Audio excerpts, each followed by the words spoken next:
Привет всем любителям физики и физического эксперимента. С вами Алексей Колчин, и сегодня мы поговорим о реактивном движении, о тяге реактивного двигателя и о некоторых заблуждениях, связанных с объяснением его работы.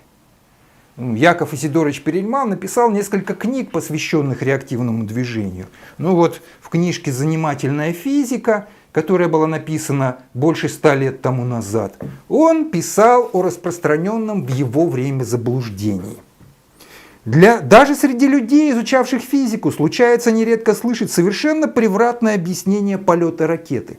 Она летит потому будто бы, что своими газами, образующимися при горении в ней пороха, отталкивается от воздуха. Так думали в старину. Сегодня, конечно, никто так не думает. И не думает, что ракета на старте отталкивается реактивной струей от Земли сначала, а потом от воздуха. Потому что она прекрасно летит и в безвоздушном пространстве. Но, тем не менее, в объяснении реактивного движения есть некоторые недопонимания. И о них мы с вами сегодня и поговорим. И главное, что нужно понимать про реактивное движение, это то, что оно основано на принципе отдачи. Например, когда я стреляю из ружья, легкая пуля летит с большой скоростью вперед, а при этом тяжелое ружье с меньшей скоростью, но весьма чувствительно бьет меня в плечо и движется при этом назад. Ружья у нас нет, вместо него мы собрали вот такую установку, основу которой составляет трубка, внутри которой может двигаться поршень. Сейчас поршень прикреплен с прикрепленными к нему резинками, вот они растянуты сейчас на максимальную длину, и он привязан ниткой к крючку. Теперь мы можем вложить в него снаряд. Снарядом будет являться вот этот шарик стальной, весьма тяжелый. И теперь мы можем поставить ее на старт и пережечь нитку. Включаем горелку, на старт, внимание! И машинка поехала с большой скоростью в другую сторону. Надо заметить, что ее масса примерно в 3 раза больше, чем масса шарика. И по закону сохранения импульса она поехала со скоростью в 3 раза меньше, чем скорость шарика. А в обычном реактивном двигателе струя вытекает непрерывно. И поэтому его действие можно сравнить скорее не с одиночным выстрелом из ружья, а со стрельбой из автомата очередями, где пули летят одна за другой. И вот мы сделали модель такого реактивного двигателя из яичной скорлупки по схеме, которую мы нашли все в той же книжке Перельмана «Занимательная физика». В скорлупку налито немного воды. Эта вода нагревается спиртовкой, кипит, и из маленького отверстия в яйце вырывается струя пара, которая и толкает нашу лодку вперед. Лодка плывет весьма медленно, потому что сила тяги у такого реактивного двигателя совершенно незначительна. Но тем не менее он работает, и мы это видим. А теперь поговорим о том, как возникает сила реактивной тяги. И этот вопрос требует внимательного и тщательного обсуждения. Потому что когда мы говорим, и я точно так же сказал, что реактивная тяга создается вылетающей из сопла двигателя струей, то это не совсем так. Конечно, без струи реактивное движение невозможно. По закону сохранения импульса, для того, чтобы ракета летела вперед, что-то должно выбрасываться назад.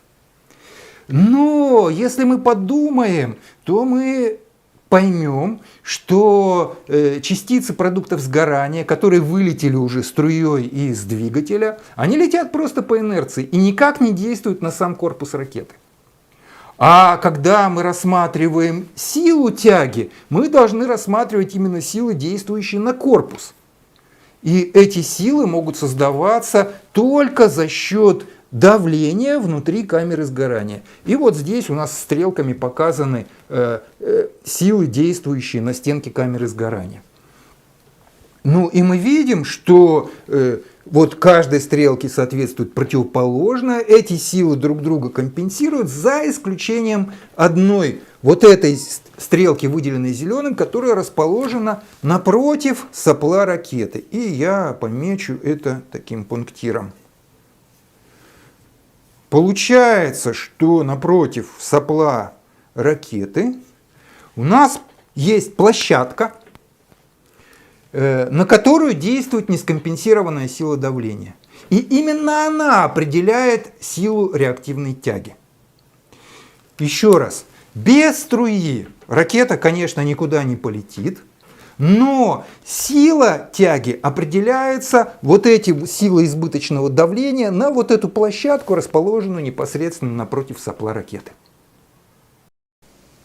И получается, что давление газов внутри камеры сгорания с одной стороны создает силу, которая толкает корпус ракеты в одну сторону, а с другой стороны создает силу, которая выталкивает продукты сгорания из сопла ракеты.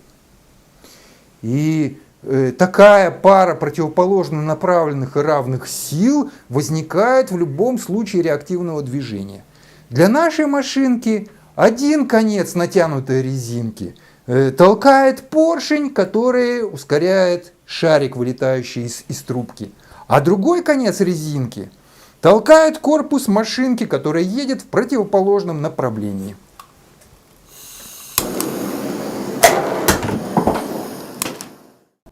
А теперь еще один опыт, который мы проведем с этой детской водяной ракетой.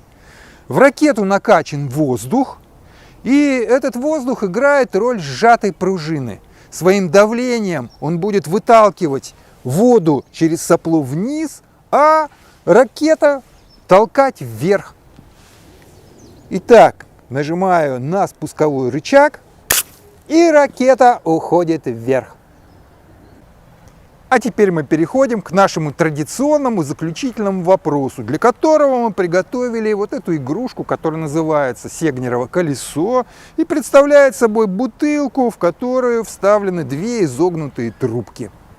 Когда мы наливаем в бутылку воду, она начинает бить двумя противоположно направленными струями из трубок, и бутылка раскручивается.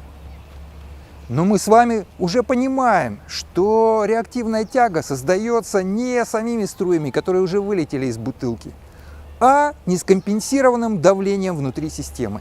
Но где именно возникает это нескомпенсированное давление? Ваши соображения на этот счет пишите в комментариях к этому ролику на YouTube.